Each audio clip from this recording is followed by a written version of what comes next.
Hi folks, welcome to the Moving Beyond Being Good podcast by Gary Ryan from Organisations That Matter. In this podcast, Gary shares everything about servant leadership, service leadership, authentic leadership, how to create high performance cultures, service excellence and life balance. Here's your host, Gary Ryan. Thank you, Sienna, for your lovely introduction. I'm very, very delighted, folks. I have a Melbourne girl, Dale Stevens, who took herself all the way to London and got trained as an actress and discovered her passion for acting at a very young age. Her journey took her from London to Sydney to New Zealand and back to Melbourne as she pursued her love for the craft of acting. One of the pivotal moments in Dale's career was landing a role in Mission Impossible, pretty cool show, where she portrayed an assassin, but we all know what happens to assassins, right, in front of a famous US actors. This experience taught her that her best work happened when she was most afraid, and it was going to be great to hear more about that, which led her to make friends with her nerves, as we all need to do. Over the past 11 years, Dale has worked with lawyers, accountants, business owners, government departments, entrepreneurs, telecommunications, and budding speakers. It turns out that there are ways of behaving that are common to all of us, and as Dale says, human behaviour drives economics. So welcome, Dale. How are you doing? Fantastic. Thank you so much. It's great to have you with us. And, you know, given the businesses and the variation that you work with, I'm absolutely eager to hear about what you do for businesses through the acting and the storytelling and the skills that you teach them to implement in their businesses. Well, I think it all starts with that we're all acting. But most people do it unconsciously. So they do it in response to their environment or their past experiences or their limiting beliefs. They're kind of trapped in that sort of reaction of what they're doing. But there is another way. You are right. It's called Playwright, and it's about acting consciously and communicating intentionally, because as an actor, you're very intentional. You've worked out your body language, your voice, your intention for the scene, your intention for the whole character journey. It's very intentional. And so what I've done is I've taken all my acting techniques and I've created hacks. So there's body hacks and vocal hacks and mind hacks. And so I teach people these hacks so that they can have like a toolkit to be able to bring them out in any situation that works for them. So hacks being shortcuts that work, right? Okay. So I'm at work. My manager has asked me to do a presentation. I'm really competent in what I do, but presenting's not something that I'm really particularly cool at. What would be one or two hacks that you would teach someone in that scenario? Dale? Okay, well, that really comes into my foundational practices. So I've got 7 foundational practices, and the first one I start with is that. Because if you can't do that, nothing else matters. And that is where you learn. Well, because if you can't create a conversation, if it's a performance and if you're nervous, people will feel it and they will be nervous. Mm-hmm. So when you're nervous, either you come across nervous, which makes the audience feel nervous, or you do kind of a professional thing where you speak in a certain way and do the eye contact and look at this, and everyone's bored out of their brain. So either way, it doesn't work. So the technique I use is where you talk to one person and it's a conversation, because if you're having a conversation with them, they're interested. So that's the first foundational practice that I always go through with people. So talking with one person and doing that, let's say there's 50 people that are there, or maybe even bigger audience. From a practical perspective, how do you help someone sort of mentally switch on to, just focus on one person? Okay, so you don't talk to one person who's there. You don't eyeball one person who's there. So people do. They find someone who's talking and looking at them, and but what if they leave or look at their watch or go on their phone? But also every time you're looking at someone, you're cutting off half of your audience as well. And they go, well, she's not talking to me, so what? So it's an acting technique that we use to create relationships with other actors. And so it involves imagining you're talking to one person, you work out who that person is, a trusted person, and then you develop the technique to be able to just see that person and start talking. Right. And so that would be part of your preparation then, I would assume, is that you prepare that way, and so that when you're delivering, then your delivery is if it's to one person, and in fact your audience is a whole bunch of one people. Yes, exactly. Yeah. They are. People think you're talking just to them. I mean, I was an Yes. MC once, and I wasn't even doing a keynote, and this high-powered politician came up to me afterwards and said, "You did such a great job." And I thought, really? I didn't really do much. But it's this technique that people actually think that you're talking to them. And it's quite difficult because it means that you're going into your creative headspace rather than your critical.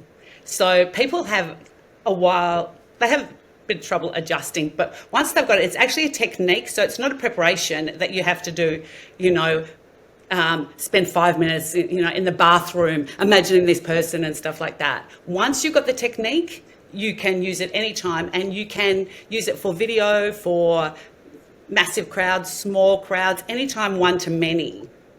And I never want my people to feel confident in themselves, because that's ridiculous. Because sometimes you don't feel confident. Sometimes you're sick, or you're tired, or someone's said something mean to you, or, you've crashed the car or something, and you go, "I don't feel confident, I have to feel confident." You can't. You can't feel confident all the time. But what you can be is confident in the technique.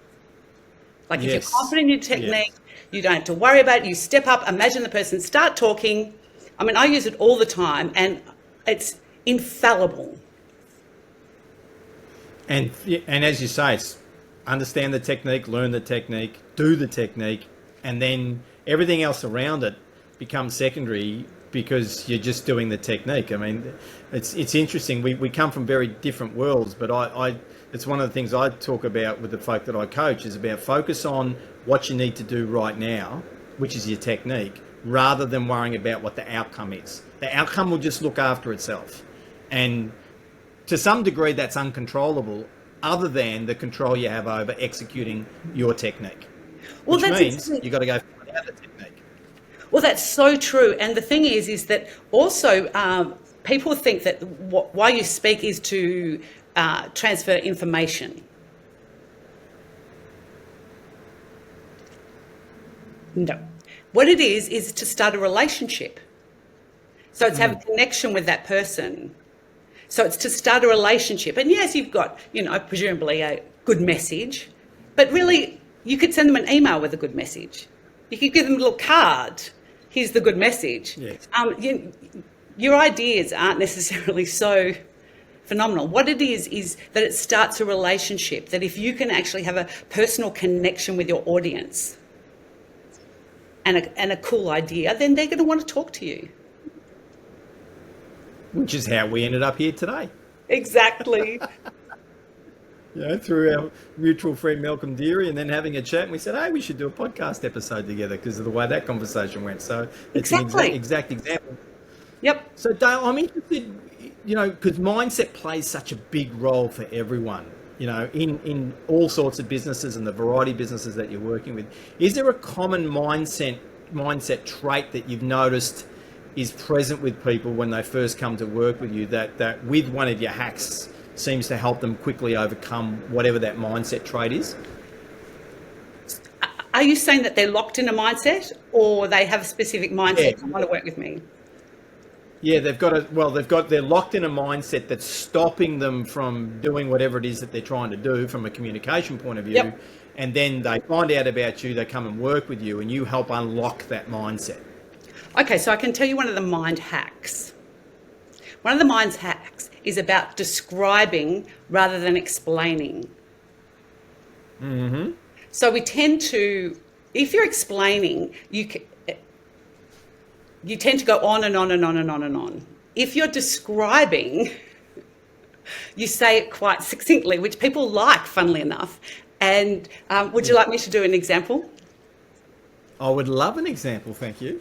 Okay, so if I was talking about pausing, which does happen to be one of the other hacks, And I was explaining it. I could say, look, pausing is really important because when you pause, it means that other people have a chance to hear what you say, and it also means that you have a bit more gravitas, and it also means that you probably slow down your speech, and it also means that people will take you a bit more seriously, blah, blah, blah, blah, blah, blah, because you're explaining, Yes. and your brain never finishes explaining.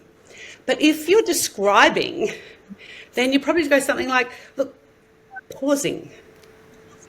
It's fantastic. You have a chance to collect your thoughts, and other people have a chance to hear what you're saying. Done. Yeah. You just use pausing 3 times to demonstrate pausing in about 10 words. Yeah. So describing. You describe, what's describing and pausing. But yeah, describing. If you just describe something, you tell your brain to describe something, it will finish. And Yes. people see in pictures too, so describing's better. Of course. Yeah, that's so powerful. Have you got a really interesting challenge that with one of your clients that is a good way of describing, I guess, for our audience that might not know exactly what you do and the impact that it can have in a business?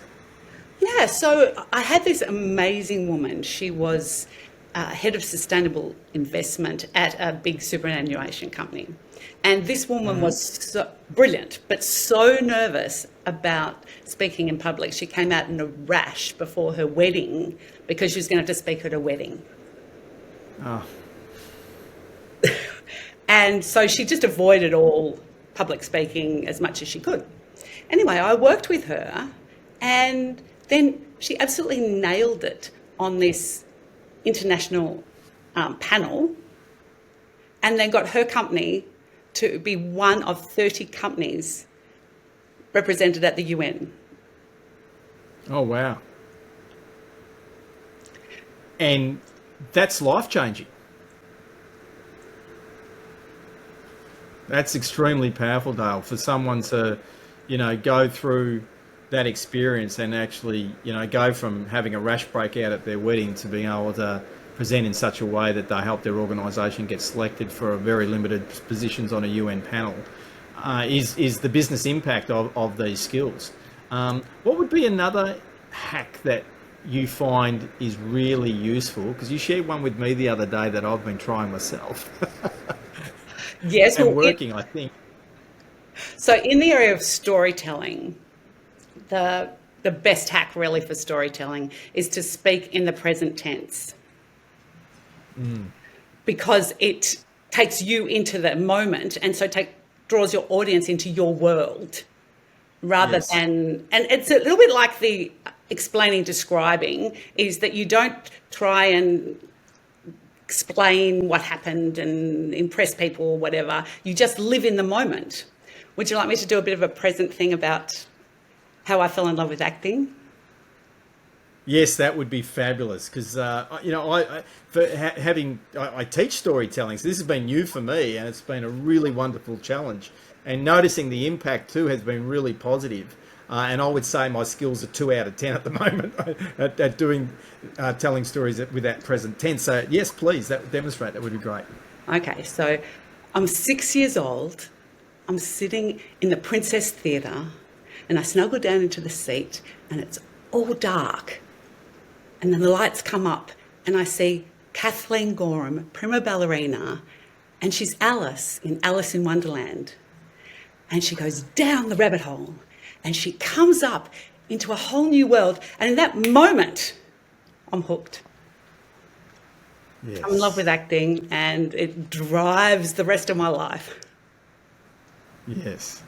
So Yes. the power of the way you told that story is you take us to the 6-year-old girl at the Princess Theatre, witnessing this moment in the play. And we can see Alice go down the rabbit hole, and we can see the new world and whatever we picture that in our own minds, right? But it's so easy for the listener to create that visual, that video, if you like, of your story by you telling it in that present tense like that. So not when I was 6, I'm 6. sitting in the theatre. It's very, very powerful. It's a massive hack, I would say, for folk out there to be able to do that. And we're one of the other things too with the work that you're doing with the variety of businesses. Sometimes with the work that both of you and I do from a consulting point of view, people think that you might only be limited to one industry, but the reality of what you do is it's about human skills, and as you say, the human behaviours drive economy. So there is no limit to the industry where these skills are applicable. No, and one of the fun things that happens is, look, I don't get to meet the spouses of all the people I work with, but sometimes I do. And so I was at I'm MC again at a law firm's 20th anniversary, and I'd worked with the head of the law firm a couple of years beforehand. And his wife, I've never met before, she comes up to me and she says, "That work you do with my husband, it's incredible. He's teaching our children what you taught him, and I've seen such a change in him." And I did tear up. Yes, of course you will. And Yes for Success, How to Achieve Life Harmony and Fulfillment is my new book. It's out now. Check out the link in the show notes for all the details of how to get the new book, Yes for Success, How to Achieve Life Harmony and Fulfillment. It's going to teach you a whole heap of strategies around how to have increased happiness now and into the future for your life. If not for you, get it for someone else that might be struggling or floating along in life. This book works. And as you can see, folks, the book debuted at number 6 on Amazon. So people have reacted to it very positively. Check it out. You can get your copy too. Now let's return to the interview with Dale Stephens. Because the power of that's also become generational with the children being taught. And imagine, this is one of the other things when people listen into these episodes is you pick up things, and if you do have children, like go and teach your kids this stuff. Teach them these hacks. Teach them now, because if you got a few more years on the earth like I have, it's like, oh golly, I wish I had the opportunity to learn what I'm learning now. I love what I get to learn now. I love that I've got to learn this hack in the last few weeks, for example, with the storytelling. But wow, imagine if I had learned that when I was in my teens or in my early 20s or even 30s, I'd take it. And I really encourage folk to get out there and share that. And so I can hear the audience asking me to ask you this, Dale, and that is, so what would, is there such a thing as a typical journey with you, or is it bespoke every time? Well, it's a structured process, but then it's personalised delivery. So what I do is I have a chat to someone and give them a bit of an idea of what I do, and if they're interested in that, I send out a questionnaire, an extensive questionnaire, so I can learn about them.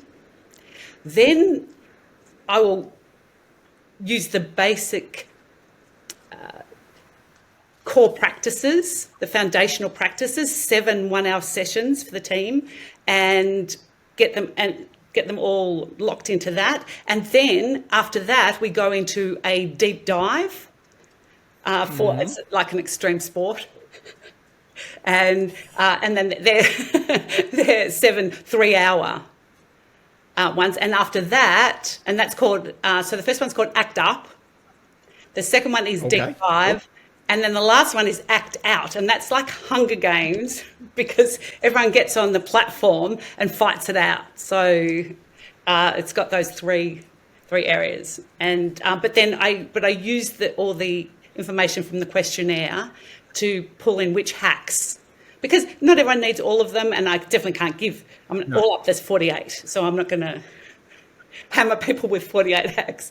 So I'll just bring in the ones that they need and that work best for them. There's a video series. There's maybe multiple video series in that. There's my brain's hacking with 48 hacks. We could package that up different way. There's a book at least. Maybe there's 4 different books with 12 hacks each. Like Yeah, that Just to should drip be. feed it out. Yeah, That should yeah, I be for reckon there sure. could be. So, similarly, you could do the same sort of system, no doubt, for a business. Like if a business wanted a whole team of people to go through that experience, it'd be the same process, just they're just in one Well, it's organisation. designed for a team. It's actually designed for Yeah, a team. So it's yeah. up to 8 people in these. In Okay. the, yeah. So it is actually designed for a team. It's yeah. It'd be heaps of fun. I can hear the laughter. Look, it's so true, and because I do have some slogans. So do you want to hear them? Yes, please. Okay. So the first one is human behaviour drives economics. So, Yes. but my other one is most fun wins. Because when you have fun when you're in flow, when you're in the zone. So that's so when you're really, and when you're doing what you're really good at with other people doing what they're really good at, and you have really good outcomes, that's when you have fun. So most fun wins. And the other thing is that people believe what you believe. And the hardest audience is you. Yes, for sure. And that's why those starting with those mindset hacks is often very powerful and very important for people, because they've got to believe that in themselves. They've got to believe in their message. They've got to believe. Well, they've got to believe in the technique. But Yes. but when I work with people, it's not just about that. The behaviour has to come from your character, like who you are. So working with me, you become more you. So Yes. I mean, I'll work with that woman, that fantastic woman, and then the head of the law firm. That no one will ever know that they won't act similarly. So it's about Yeah. you're always narrating your own story. You're always expressing your own character. But mostly what happens is that people hide behind professionalism, nerves or professionalism, or some lingering habits and ways of being. And the most fun for me is when people's personality starts really coming out. Yes, yeah, because you did say in your journey that, through that Mission Impossible, where you were part of the series as an assassin, that where it really stood out to you to make friends with your nerves. So there must be a light bulb moment that sort of happened during that time. Is that what happened?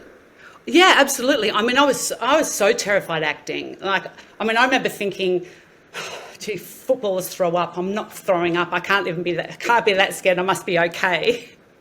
I was so terrified. And with Mission Impossible, I had this situation where I was playing an assassin, and one of the scenes I was in this hotel room working, planning a bomb by myself. And so I'm on set with the other actors, for the leading up. It's all great. There's lots of people around, and they're going, "Oh, you're so fabulous," and it's all great, it's all happening. And then I've got this scene where I'm totally by myself in like a red leotard, holding a gun, pretending to be an assassin. And so I went, "Oh yeah, I don't know." Anyway, then we're at the preview with the other actors, and they're all famous American actors, and I'm there with them, and my scene's coming up, and I think, what's it going to be? Like, it could be just so bad. And so, yeah, I was absolutely terrified. And then it was really good. I was really happy with it. And I thought, okay, so when you're most terrified, you do your best work. It's okay. Okay. So that's an interesting thing too, to see the scene the first time yourself with your colleagues, but equally not be hypercritical of yourself, because you said, hey, it was really good. And a lot of people don't do that, do they? They are so hypercritical of themselves that they can't see the good in what they just did. Well, I think everything comes back to technique. The only reason I was any good is because I used my acting technique. Yes.